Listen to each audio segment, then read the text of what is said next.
నమస్కారం ఘంటారావానికి స్వాగతం. ముందుగా ప్రధాన అంశాలు. కాసేపట్లో మద్రాస్ ఐఐటికి వెళ్లనున్న చంద్రబాబు. విద్యార్థులతో వివిధ విషయాలు పంచుకోనున్న సీఎం.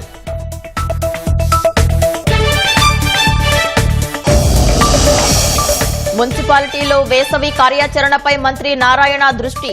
తాగునీటి సమస్యలు రాకుండా చూడాలని అధికారులకు ఆదేశం.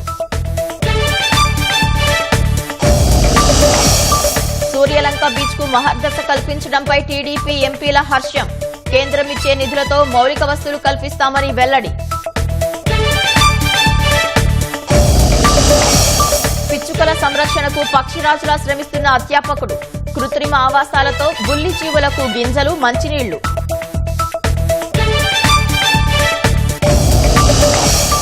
ఉత్తరప్రదేశ్ ఘజియాబాద్ లోని కర్మాగారంలో పేలుడు. 3 కార్మికులు మృతి, 1కి గాయాలు.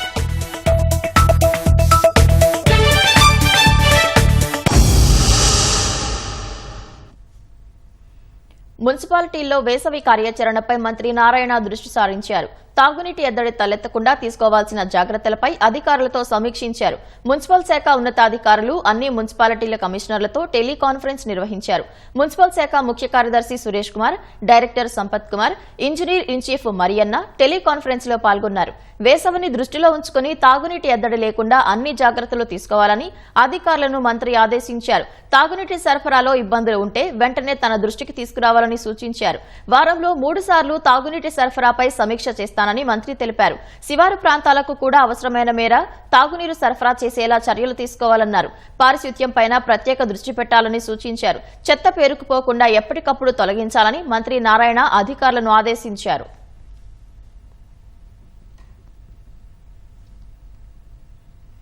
స్వదేశీ దర్శన్ కింద సూర్యలంక బీచ్ కు మహర్దశ కల్పించడంపై తెలుగుదేశం ఎంపీలు సంతోషం వ్యక్తం చేశారు. కేంద్రం ఇస్తున్న నిధులతో మౌలిక వసతులు కల్పించి స్థానికులకు ఉపాధి అవకాశాలు పెంచుతామని బాపట్ల ఎంపీ తెన్నేటి కృష్ణప్రసాద్ చెప్పారు. కేంద్ర ప్రభుత్వం నుంచి రాష్ట్రానికి రావాల్సిన నిధులు సాధించడంలో తమ వంతు ప్రయత్నాలు చేస్తున్నామని ఎంపీలు దగ్గుమల్ల ప్రసాదరావు, కలిశెట్టి అప్పలనాయుడు తెలిపారు. టూరిజం మంత్రి గారు గజేంద్ర సింగ్ షెకావత్ గారు ఆంధ్రప్రదేశ్ రాష్ట్రానికి 97.52 కోట్ల రూపాయలు ఫండ్ని అనౌన్స్ చేయడం జరిగింది. స్వదేశీ దర్శన్ 2.2 అనే కార్యక్రమం కింద 60 ప్రపోజల్స్ వచ్చాయి వివిధ రాష్ట్రాల నుంచి. 60 ప్రపోజల్స్ వస్తే దాంట్లోంచి కేవలం 6 ప్రపోజల్స్ని సెలెక్ట్ చేయాలి. అటువంటి 6లో మన రాష్ట్రానికి చెందిన ఈ tourism project Suryalanka, Bapatla, Chirala tourism ప్రాజెక్ట్ని సెలెక్ట్ చేయడం అనేది చాలా గర్వించదగిన విషయం. ఇది బాపట్ల, చీరాల టూరిజం ఇండస్ట్రీలో ఉన్న బీచ్ను చూడడానికి, సముద్ర అలల్లో ఆడుకోవడానికి పిల్లలతో సహా అన్ని ఫ్యామిలీస్, కుటుంబాలు రాబోతున్నాయి. మనకు క్లియర్గా కనిపిస్తూ ఉంది కళ్ళ ముందు. అయితే ఇప్పుడు వచ్చే ఈ అమౌంట్తోని మనం ఏంటంటే మనకి చక్కటి ఎక్స్పీరియన్స్ ఒకటి కలిగిస్తాం. బేసిక్ కామన్ ఇన్ఫ్రాస్ట్రక్చర్ మీద ఈ అమౌంట్ స్పెండ్ చేయడము. 12 బీచ్లు ఉన్నాయి. 12 బీచ్లకి యాక్సెసిబిలిటీ క్లియర్గా రావడం అనేది ఒకటి. ఈ 12 బీచ్ల దగ్గర ఇప్పుడున్న రిసార్ట్స్ కేవలం ఒక 30 రిసార్ట్స్ ఉన్నాయి. 1200 రూమ్స్ ఉన్నాయి. ఇప్పుడు ప్రభుత్వం ఏర్పాటు చేసిన ఈ కామన్ ఇన్ఫ్రాస్ట్రక్చర్తోని ఈ నంబర్ ఆఫ్ రిసార్ట్స్ ఒక 1200 రిసార్ట్స్కి పెరిగి రూమ్స్ కూడా 12,000 రూమ్స్ పెంచాలని మన ఉద్దేశం. నార్మల్ వర్కింగ్ డేస్, ఆ తర్వాత వీకెండ్ డేస్కి కూడా పెద్ద ఎత్తున పర్యాటకులు రావడము, ఎక్స్పీరియన్స్ మంచిగా ఎంజాయ్ చేయడము, దీనివల్ల మన వాళ్ళకి ఇన్వెస్ట్మెంట్ రావడము, ప్లస్ మన యువకులకి ఎంప్లాయ్మెంట్ రావడం అనేది కూడా మనం త్వరగా చూడబోతున్నాం. 6 లక్షల మందికి ఇక్కడ ఎంప్లాయ్మెంట్ రాబోతూ ఉంది. అది కొద్ది నెలల్లోనే ప్రభుత్వం ఏర్పాటు చేసిన తర్వాత ఇటు అమరావతి కానీ, అటు పోలవరం కానీ, స్టీల్ ప్లాంట్ కానీ, అదే సమయంలో రాష్ట్రానికి సంబంధించిన అదనపు నిధులు కానీ, టూరిజం కానీ, భోగాపురం ఎయిర్పోర్ట్ నిర్మాణం కానీ ఒక 1 by 1 ఈరోజు అద్భుతంగా అభివృద్ధి జరుగుతుంది. కోస్టల్ అభివృద్ధికి కూడా కేంద్ర ప్రభుత్వం చాలా దృఢ నిశ్చయంతో పనిచేస్తూ ఉంది. బాపట్ల, సూర్యలంక ఏరియాలో డెవలప్మెంట్కి ఆల్రెడీ అమౌంట్ శాంక్షన్ చేయటం, అలాట్మెంట్ ఇవ్వటం కూడా జరిగింది.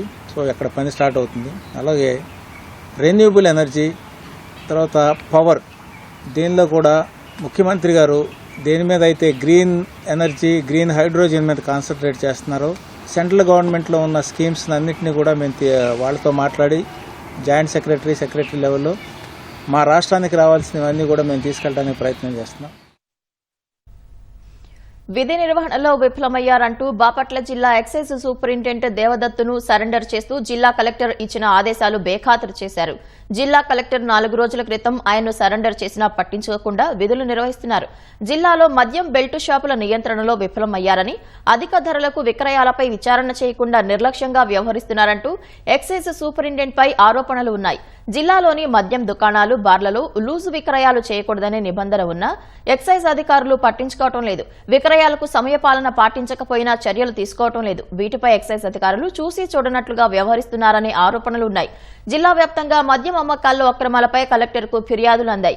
వీటిపై విచారణకు నిర్వహించాలని ఆదేశించిన ఎక్సైజ్ సూపరింటెండెంట్ దేవదత్తు పట్టించుకోలేదని కలెక్టరేట్ వర్గాలు తెలిపాయి. నాటుసారా తయారీ, విక్రయాలు అరికట్టడంలోనూ విఫలమయ్యారని కలెక్టర్ దృష్టికి వెళ్లింది. కలెక్టర్ ఛాంబర్ను దేవదత్తుకు పిలిచి పనితీరు మెరుగుపరుచుకోవాలని చెప్పినా పెడచెవర పెట్టారని తెలిసింది. ఆయన వ్యవహార శైలి కారణంగా ప్రభుత్వానికి చెడ్డ పేరు వస్తుందని కలెక్టర్ వెంకటమురళి ఆగ్రహం వ్యక్తం చేశారు. ఎక్సైజ్ సూపరింటెండెంట్ దేవదత్తును విధుల నుంచి తప్పించి రాష్ట్ర ఎక్సైజ్ కమిషనర్ కార్యాలయానికి సరెండర్ చేస్తూ ఉత్తర్వులు జారీ చేశారు. ఆయన స్థానంలో అడిషనల్ ఎక్సైజ్ సూపరింటెండెంట్ వెంకటేశ్వర్లను తాత్కాలిక ఎక్సైజ్ సూపరింటెండెంట్ గా నియమిస్తూ ఆదేశాలు జారీ చేశారు. నిబంధనల ప్రకారం కలెక్టర్ సరెండర్ ఉత్తర్వులు జారీ చేయగానే ఏ శాఖ జిల్లా అధికారి అయినా విధుల్లో నుంచి తప్పుకోవాలి. కానీ 4 రోజులైనా ఎక్సైజ్ సూపరింటెండెంట్ కార్యాలయానికి వస్తూ విధులకు హాజరు కావడంపై జిల్లా అధికార యంత్రాంగంలో తీవ్ర చర్చనీయాంశమైంది. మరోవైపు ఎక్సైజ్ కమిషనర్ ఆదేశాల కోసం వేచి చూస్తున్నానని దేవదత్తు వివరణ ఇచ్చారు.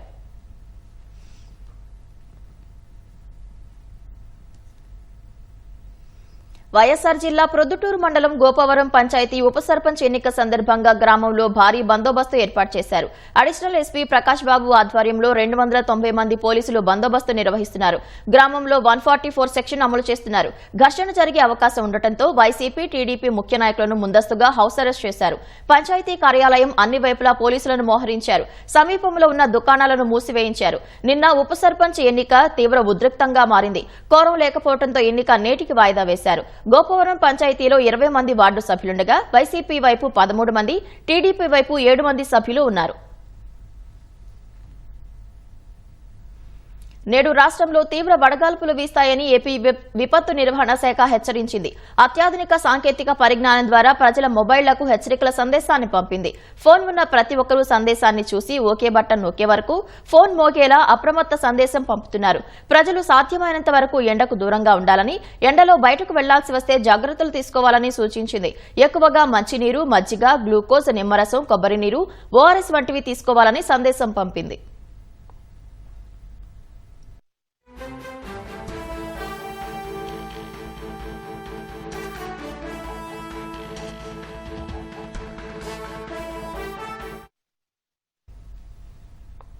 పల్నాడు జిల్లా చిలకలూరిపేట వేద ఉన్నత పాఠశాలలో 10వ తరగతి పరీక్షల అధికారి కరీముల్లా పాము కాటుకు గురయ్యాడు. పరీక్ష ప్రారంభమయ్యే సమయంలో చుట్టుపక్కల పొలాల నుంచి 3వ నెంబర్ గది వద్దకు పాము వచ్చింది. విద్యార్థులకు ఇబ్బంది లేకుండా కరీముల్లా పామును తన కాళ్లతో తొక్కి స్కేలుతో పక్కకు వేస్తున్న క్రమంలో చేతిపై పడి కాటు వేసింది. వెంటనే అక్కడున్న ఉపాధ్యాయులు కరీముల్లాను హుటాహుటిన చిలకలూరిపేట ప్రభుత్వాసుపత్రికి తరలించి చికిత్స అందించారు. ఈ ఘటనలో విద్యార్థులకు ఎలాంటి ప్రమాదం జరగలేదు. ఉంటుందండి, సబ్ కాన్షియస్ గా ఉంటుంది.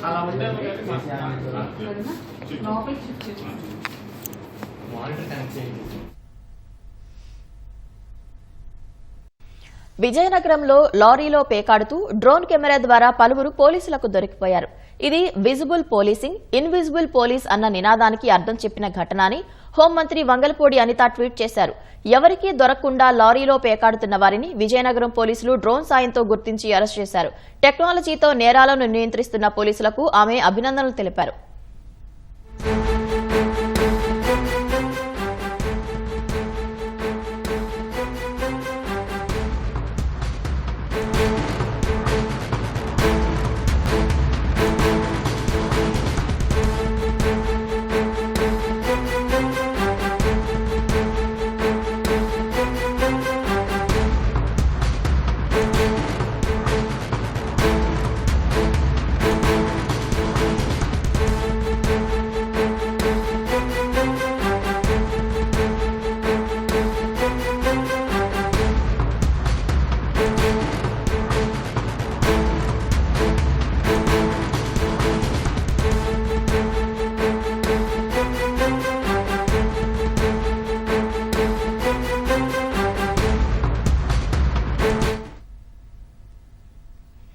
అనంతపురం జిల్లా విడపనకల్లు మండలం డోనేకల్లు సమీపంలోని ఆంధ్ర కర్ణాటక సరిహద్దు పొలాల్లో భారత ఆర్మీ జవాన్లు విమానాలపై నుంచి పారా జంపింగ్ విన్యాసాలు చేశారు. శిక్షణలో ఉన్న 250 మంది సైనికులు 150 అడుగుల పైనుంచి పారాచూట్ ద్వారా కిందకు దిగారు. శిక్షణలో భాగంగా ఏటా మార్చి నెలలో విన్యాసాలు నిర్వహిస్తున్నారు. ఇందులో భాగంగా పారాచూట్ల ద్వారా సైనికులు కిందకు దిగేందుకు అనువైన ప్రదేశంగా ఏటా ఇక్కడికొచ్చి విన్యాసాలు చేస్తున్నారు.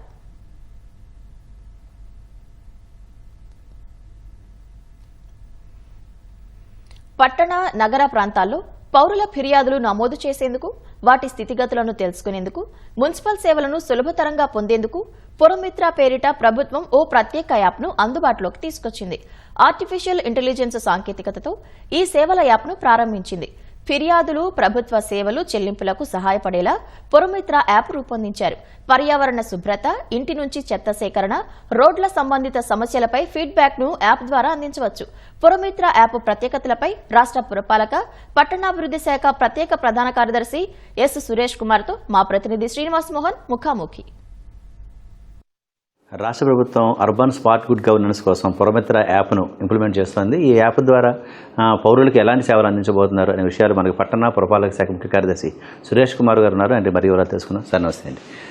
నగరపాలక సంస్థలు అలాగే పట్టణాల పరిధిలో పురమిత్ర యాప్ను తీసుకురావడం జరిగింది. అసలు ఈ యాప్ ప్రధాన ఉద్దేశం ఏంటి సార్? ఈ పురమిత్ర యాప్లో ఏ అంశాలు ఉంటాయి? ప్రజలకు అంటే మేము చాలా సర్వీసెస్ ప్రొవైడ్ చేస్తున్నాం. ఒకటి, రెండోది ప్రజలకు కూడా చాలా సమస్యలు ఉంటాయి, అది మన దృష్టికి తీసుకురావాలి. అలాగే ప్రజలు కొన్ని పేమెంట్స్ చేస్తారు, ప్రాపర్టీ ట్యాక్స్ కానీ వాటర్ ట్యాక్స్ కానీ ఇతర పేమెంట్లు చేయాలి.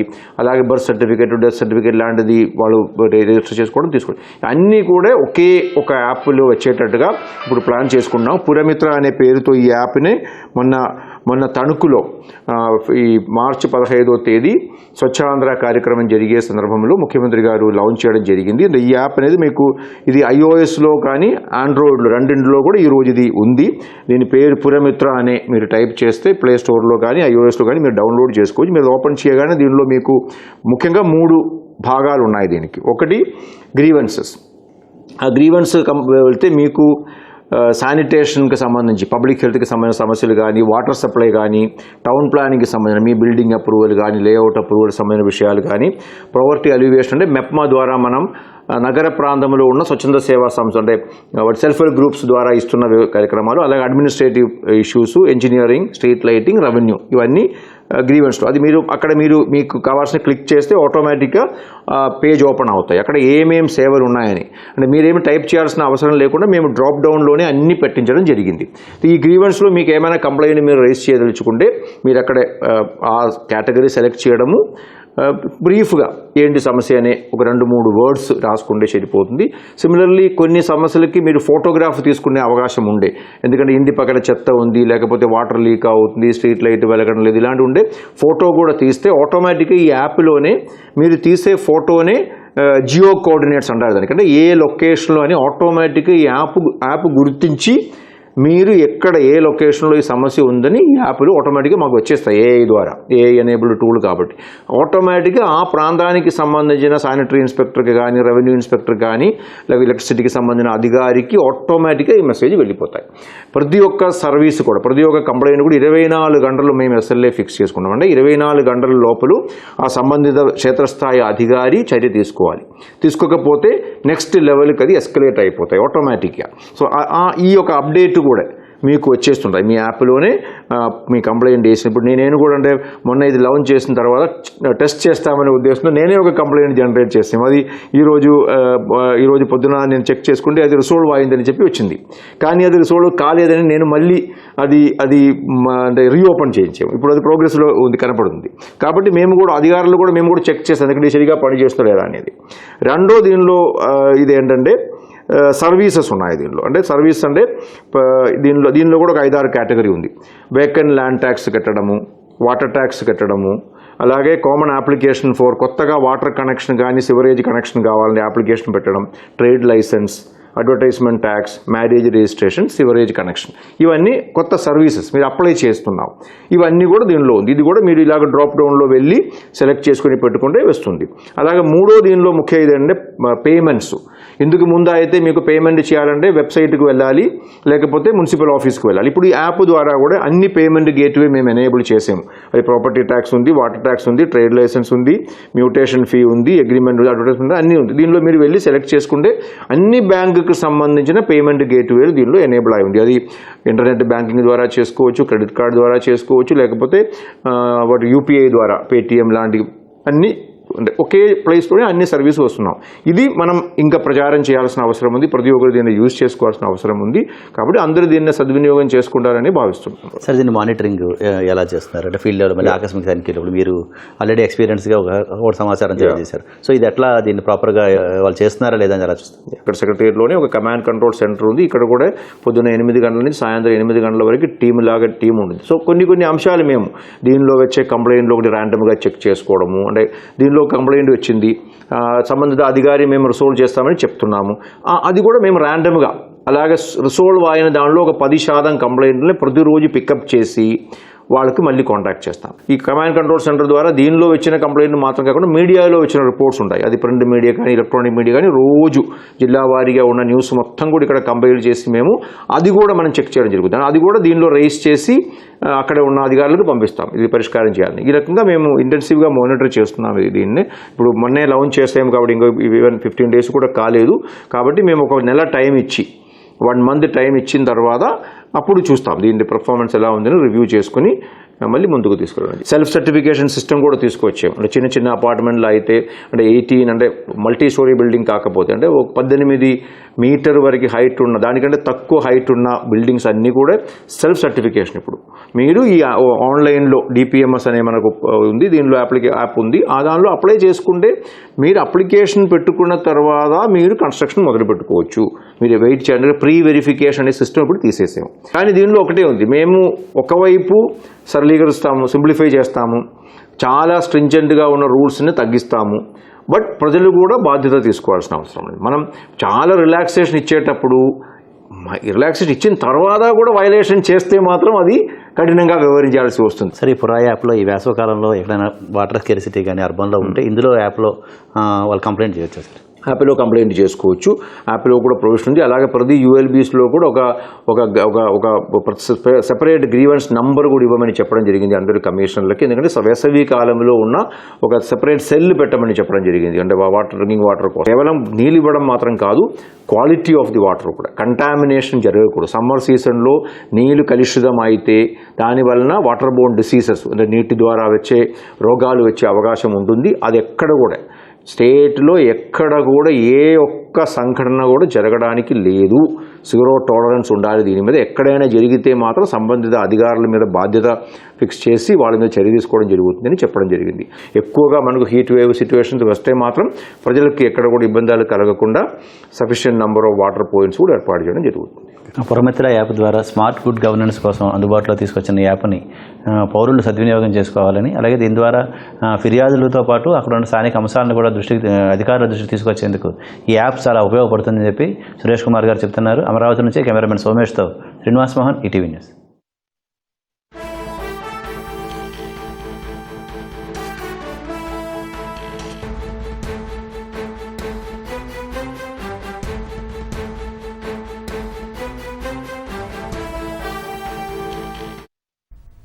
తాజా అంశాన్ని చూస్తున్నాం. గన్నవరం టీడీపీ కార్యాలయంపై దాడి కేసులో వైసీపీ నేత వల్లభనేని వంశీకి ఏప్రిల్ 9 వరకు రిమాండ్ పొడిగించారు.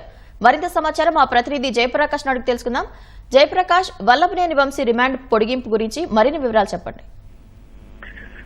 పవిత్ర, ఈరోజు ఉదయం విజయవాడ జిల్లా జైలు నుంచి వైసీపీ నేత వల్లభనేని వంశీని విజయవాడ సిఐడి కోర్టుకి తీసుకువచ్చారు. ఈ రోజు ఆయన రిమాండ్ గడువు ముగియటుండటంతో ఈ రోజు తీసుకువచ్చి కోర్టులో హాజరుపరిచారు. కొద్దిసేపటి కిందటే విచారణ జరిపినటువంటి న్యాయస్థానం ఆయన రిమాండ్ ని ఏప్రిల్ 9 వరకు పొడిగిస్తూ ఉత్తర్వులు జారీ చేసింది. ఆయనతో పాటు ఈ కేసులో నిందితుడు మరొకరిని కూడా తీసుకువచ్చినట్లు తెలుస్తుంది. మొత్తం మీద ఈ కేసులో 9 వరకు రిమాండ్ గడువుని ఎక్స్టెండ్ చేసినట్టు మనకి చెప్తూ ఉన్నారు. అయితే ఇటీవల చూసుకున్నట్లయితే ఇదే కేసులో ఒకవైపు సిఐడి అధికారులు వేసినటువంటి కస్టడీ పిటిషన్ ని కొట్టివేయటం, అదే విధంగా తాజాగా ఇతను వంశీ దాఖలు చేసినటువంటి బెయిల్ పిటిషన్ ని కూడా కొట్టివేస్తూ ఉత్తర్వులు జారీ చేశారు.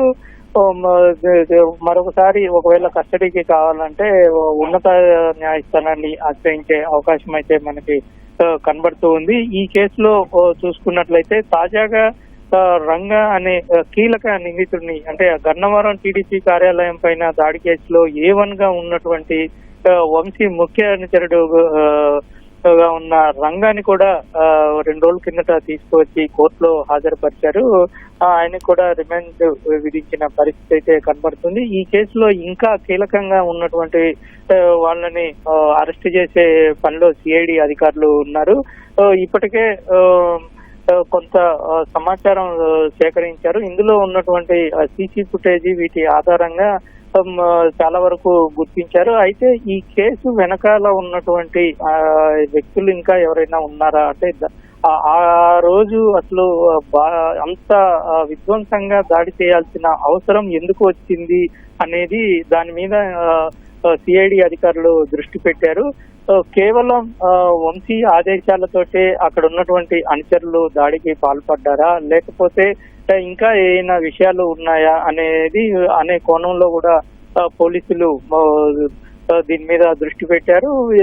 ఇక్కడ A1 గా ఉన్నటువంటి నిందితుడిని కూడా కస్టడీకి తీసుకునేందుకు సిఐడి పోలీసులు నిన్న నిన్న సాయంత్రం పిటిషన్ దాఖలు చేశారు. ఈ రోజు దాని మీద నోటీసులు ఇచ్చే అవకాశం ఉంది. మరొక వైపు చూసుకున్నట్లయితే ఈ కేసుని చాలా ప్రతిష్టాత్మకంగా తీసుకున్నారు కూటమి నేతలు. ఎందుకంటే ఒక కార్యాలయం పైన కేవలం దాడి చేయటమే కాకుండా విధ్వంసం సృష్టించడం, అదే విధంగా గతంలో ఉన్నటువంటి వాళ్ళ వైసీపీ హయాంలో జరగటము, అందులో జరగటం వల్ల వీళ్ళ పైన కేసులు తీవ్రతని తగ్గించే విధంగా అప్పుడు సెక్షన్లు పెట్టడము జరిగింది. ఈ నేపథ్యంలోనే ఈ కేసుని చాలా ప్రతిష్టాత్మకంగా తీసుకొని లోతుగా దర్యాప్తు చేస్తూ ఉన్నారు గన్నవరం పోలీసులు. అదేవిధంగా సిఐడి అధికారులు కూడా దీని మీద ఇంకా లోతైన దర్యాప్తు చేస్తూ ఉన్నారు. అక్కడ స్థానికంగా పోలీసుల సహాయం కూడా తీసుకుంటూ ఉన్నారు. సో ప్రస్తుతం అయితే వంశీని ఈ డిమాండ్ ఎక్స్టెన్షన్ కావటంతో ఇక్కడ నుంచి కోర్టు నుంచి మళ్ళీ విజయవాడ జిల్లా జైలుకి తరలించారు. పవిత్ర. ధన్యవాదాలు జయప్రకాష్.